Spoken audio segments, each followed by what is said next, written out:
This time, we will be capturing my thoughts on a terrible hotel.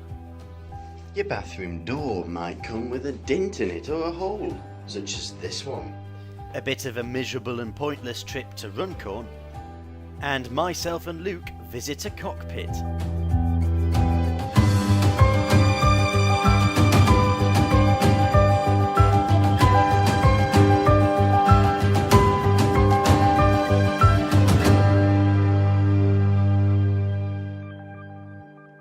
Hello and welcome to Capture. This episode's going to be a bit different. We're going to start off with something that Sam doesn't like.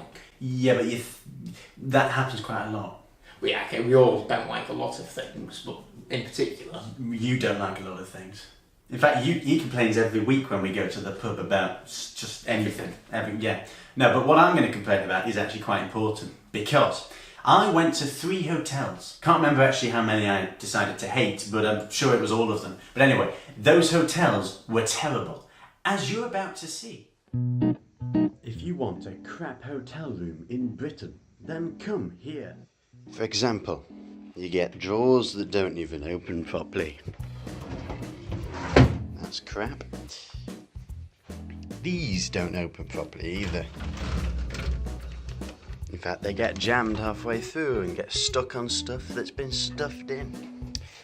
Your bathroom door might come with a dint in it or a hole, such as this one. And of course the tiles have got dirt in between. And of course the bath hasn't been cleaned either. The TV is quite small. In fact, it's that small you can't see it. And you don't even get hot chocolate with your tea and coffee. You also get drab and depressing pictures on the wall and something from the 18th century. More drawers that don't open properly. So, overall, it's pretty crap. Now, I'm going to do something I don't normally do and interrupt my own film, because I know this is completely irrelevant. Well, no, actually, no, let's match it up. So the hotels are bad, and now I want to find somewhere that's good, which is Dovestone Reservoir, which happens to be where I am now. And actually, it's a bit weird because the weather is 21 degrees Celsius, and that's strange because we're filming this film in October. Now I know it's in the November episode, but for October that's weird because normally it's freezing cold and we're wearing scarves and all that, but we're not now. So we decided to make a very short film about Dovestone Reservoir, which by the way is an Oldham, and that's what we're going to do now.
It's now time to go on to Runcorn. Me, Morgan and Peter, our other presenter who seems to never be here. Well, he is here, but again, don't forget, he always wears camouflage and you can't see him. He's actually hidden in that plant pot. I see him this time. Yeah, there's a Just plant out. I actually see him though, yeah. Yeah, so we made a film about Runcorn. It was like one of those adverts in the 60s. You see it and you think, ooh, but there's a bit of a different situation that happened to us. In fact, we were very disappointed.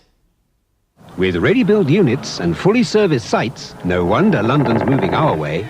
Call Eileen Bilton in Warrington Runcorn, the nation's most central location.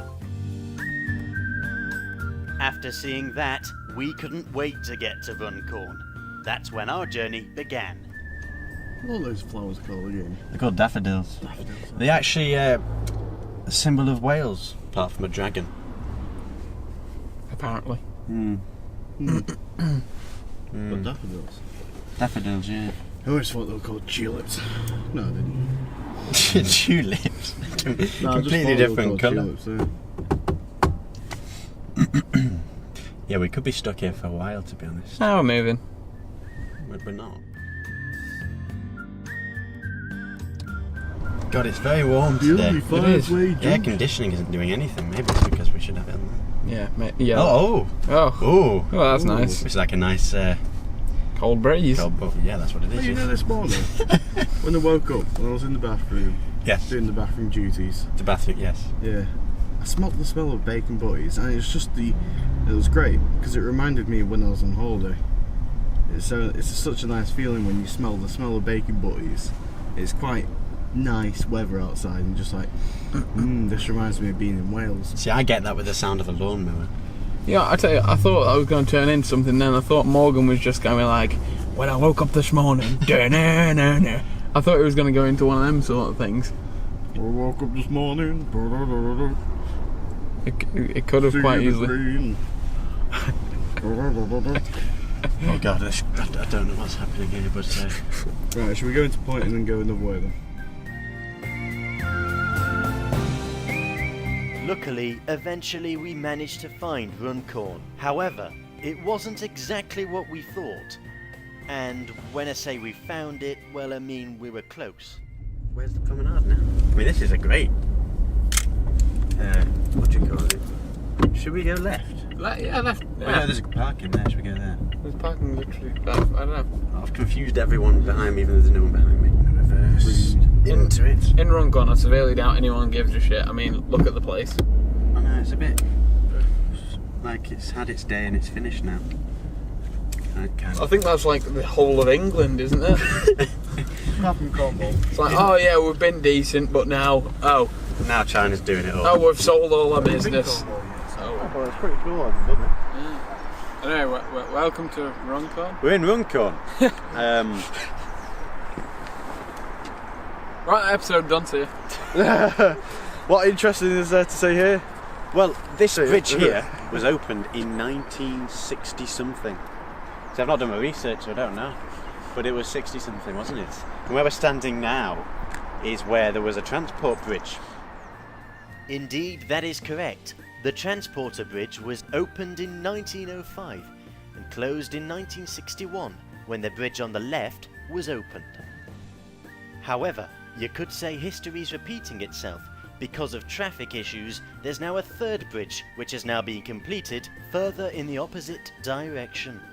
But some say it's just a new bridge to bypass Runcorn as quickly as possible. But this is a very big engineering feat, even though Peter doesn't like the design. No, it's rubbish.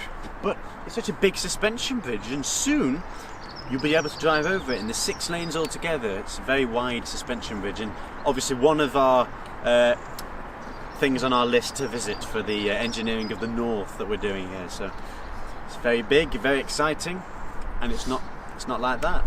No, it's concrete. It looks nicer. It does look better. It's horrible. No, suspension bridge is the future of bridge design, even though they've been doing it for years anyway. Well, that's a suspension bridge. Well, It is. It's classed but it's that nice. It's a different type. That's British engineering. That's concrete and steel from China. Well, we had bad taste. Is it? That'll probably fall down faster than that will. Well, not if that gets In fact, two demolition than charges. either of those. Oh no. Actually, to be perfectly honest, no matter what happens, the whole United Kingdom, if there's a tsunami or anything, what will still be here is the first one, and I'll just be laughing at everything that tried to copy it. I'll tell you what, actually, But then it those didn't two manage will outlive that one, because I bet those two are listed. Well, they are listed. That'll be listed in a couple of years' time. That'll have fallen over. These are both listed, so they can't get rid of them anyway. Well, it can't fall over. It's got 6 lanes on each side, Exactly. which, if it falls over, This then one only someone's has- getting fired. I mean, that one's literally just a road. It's exciting for the people of Runcorn. But then again, we've not actually seen any people. Is so it? I don't know. Oh, there's I one. don't know. Oh, There's there's literally no one here. Well, that one's dunking. Just an exhibitionist goose. I think people drive to Runcorn Showing off. to get somewhere else. I don't think they actually stop here. No, I think, Runcorn is sort of... Like, just get somewhere Runcorn's else. a starting point. Everyone wants to get out. Peter's comment was correct. In fact, even the swan had clearly given up. And with that, it was the end of the film. And yet again, we had achieved nothing.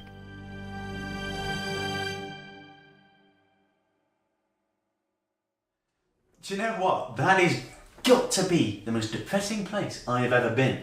Well, it's just like the 1960s. Yeah. It's like Chernobyl, as I think we mentioned in it. I wasn't paying attention. I Sorry. don't know. There was a load of bikes though that were just chucked in that river. I was tempted to go and fetch one and ride it. It probably would have rusted away due to the radiation. Don't think radiation causes rust. They, but they are building a new suspension bridge, which was interesting. So we might go back and make another film when that's open. No. Actually, no, we're not doing that. No. No. Well, you can go on your own. I'm not joining you. No. Anyway, yeah. So there's something slightly different. We just wanted to chuck in this episode because it's a chuckable film. Way of putting it, but go for it. Yeah. Well, no, because it's factual. There's one factual thing in there, I think, and that's when a man talks to Luke in a cockpit. This footage might be a bit plain for you. Did I mention that we've set an application form for a new presenter? Bloody better. Yeah, it's about planes, this film. Just watch. Oh, you're already replacing me. Just watch the film.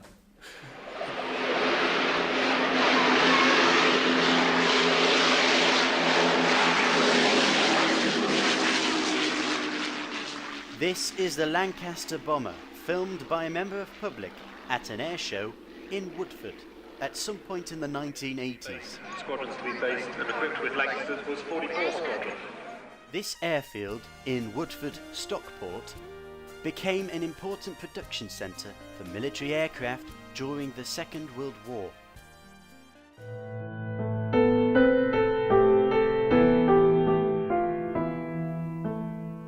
Unfortunately though, this site is no longer in use.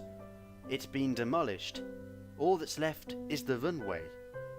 Now, it's going to be a whole new town. So myself and Luke thought we'd pay a visit before they get rid of the runway.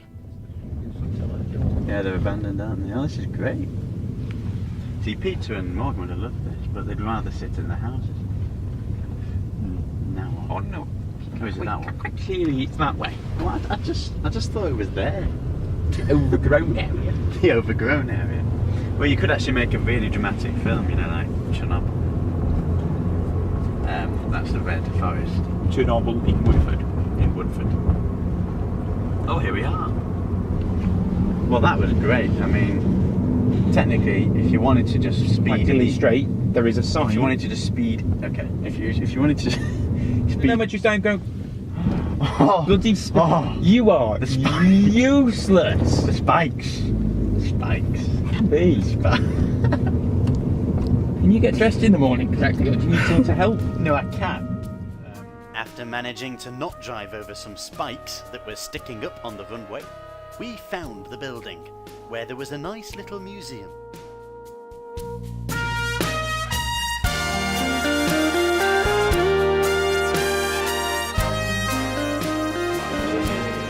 See, you know what I think, Luke?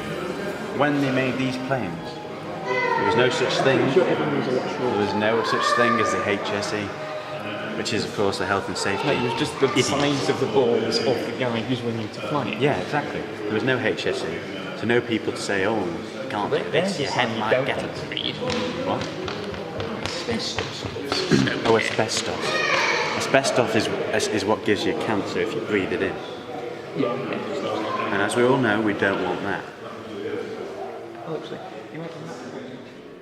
Remember, I don't know anything about planes, so this was mainly Luke's benefit.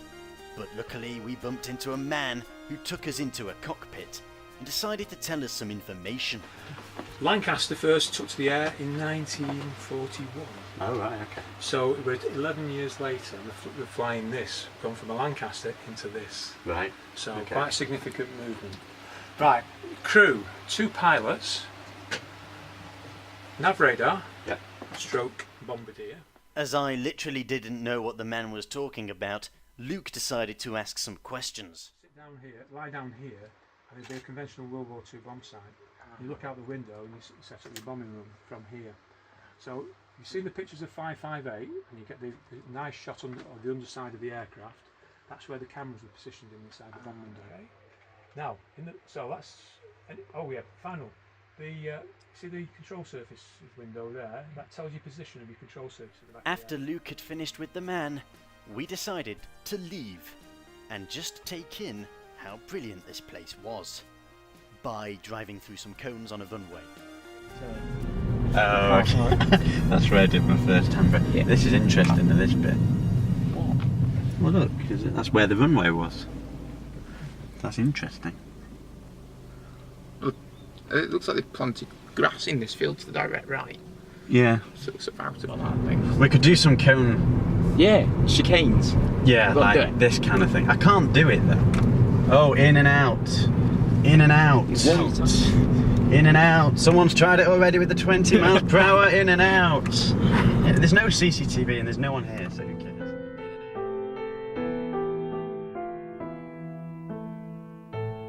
There is, seriously, so much history in this one location.